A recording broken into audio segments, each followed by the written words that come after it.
नमस्कार, देशोन्नती न्यूजमध्ये मी स्वप्नील दुधारे आपलं स्वागत करतो। वळूया पुढील बातमीकडे। निवडणुका आल्या म्हणून अनेक राजकीय नेते होळी साजरी करताना दिसत आहेत। अशातच आमदार जितेंद्र आव्हाड यांनी होळी साजरी करत असताना व्हिडिओ व्हायरल झाला आहे।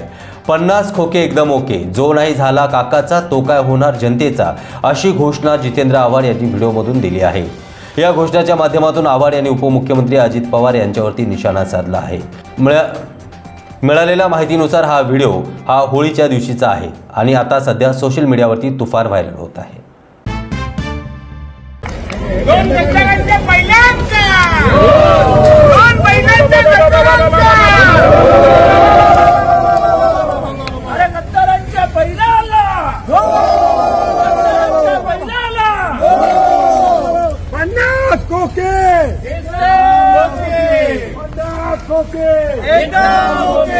जो नाही झाला काकाचा तो काय होणार जनतेचा, जो नाही झाला काकाचा तो काय होणार जनतेचा, जो नाही झाला काकाचा तो काय होणार जनतेचा।